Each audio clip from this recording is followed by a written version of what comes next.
now it's 44 minutes past the hour. And Gloria, I'm pretty sure our viewers are noticing that things are getting really expensive. Oh, definitely. Gas is almost $5. It's about $4 a gallon right now, and it's just, crazy, quite frankly. That's right. And joining us live in the studio right now is Jim Casey of Integrated Wealth Management. Thank you for joining us this morning. Thanks for having me. Thank you for being here with us. Thank you. You know, Jim, I think our viewers want to know what's going on with the world. We have a full screen we want to take right now. Let's take a look at these latest global economic figures. Crude oil continues to climb into the $100 plus a barrel. The U.S. dollar continues to rise and fall.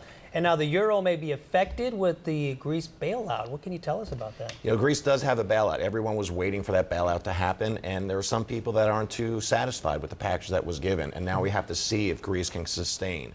There's still problems in the Eurozone. There's still problems, as you saw, at the pump, and that's a problem. We've got to come out of this recession. We've got to come out of it without a lot of inflation, and that's the real trick right now. So for people who don't really understand this whole bailout with Greece, how is this going to help them?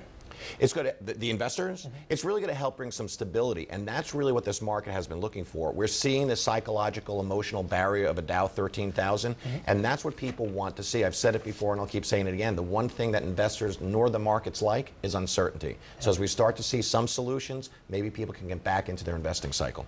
Now, Jim, we had a big story today. Jobless claims just came in, and they held steady from the year before. So tell us about that. What does that mean for us? You know, it means that maybe corporations are stopping the layoffs, and if they stop the layoffs long enough, they're going to start the hiring process again. They were expected to increase. They now are the lowest since March of 2008, right around when this recession was at its worst. So if we start seeing people getting back to work, earning some money, investing back into our economy, then things could slowly get better. We've also seen some changes lately with the economy that's affecting our 501ks. Can you tell us a little bit about that? Well, and that too. I mean, the biggest issue with retirement, we've talked about this before, is that people need to work, people need to save. There's issues of Social Security being sustainable for the 20 and 30-year-olds out there right now, and we've got to take care of ourselves in retirement. We're all living longer, and that's the good news. It's also the bad news because it costs money to live longer. So we've got to start saving for ourselves. And what can you tell us about this Dow reaching 13,000?